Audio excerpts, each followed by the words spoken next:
a nickel for every time I reviewed a movie with the word empire in it, I'd have 2 nickels. Which isn't a lot, but it's weird that it's happened that many times.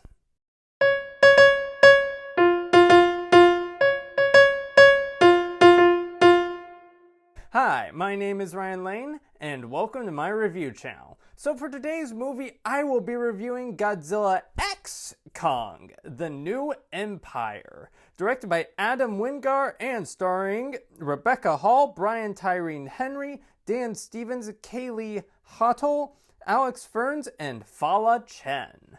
So, some years after the events of, screw it, if you're watching this movie, you don't care about the story. But if you're one of the 5 people on the planet who do care about the story, here it is as follows. Big mystery compels humans to center of Earth. Big kaiju baddie wants to wreck Earth. And humans help Kong and Godzilla stop that from happening.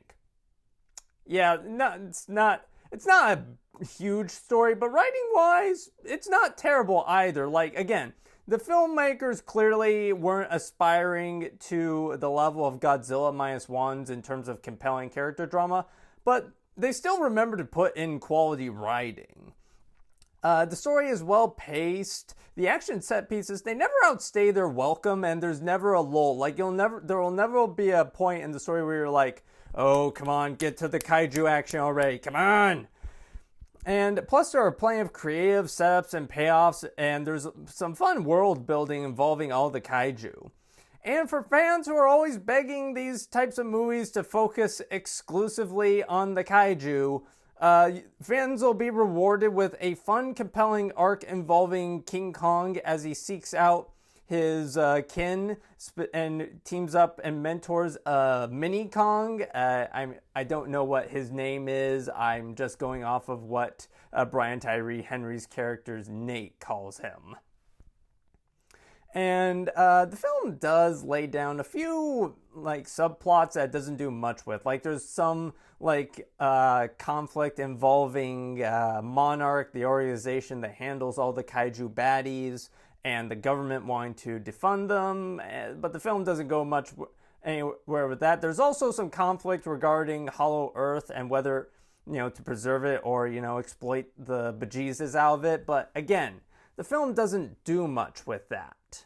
So the human characters, while hardly Shakespearean in nature, they are exactly what this film needs them to be. Charming and distinct. Dan Stevens, he brings Crocodile Dundee energy as Trapper, a kaiju dentist, yeah, you heard me right, with an irreverent yet respectful attitude towards the kaiju.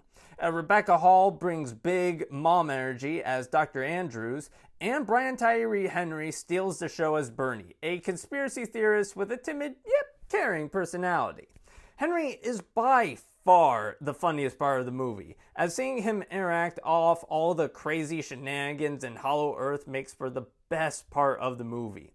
And while the interactions are familiar, seeing Dr. Andrews interact with adopted daughter Gia, played by Kaylee Hottle, makes for charming and even heartfelt drama at times.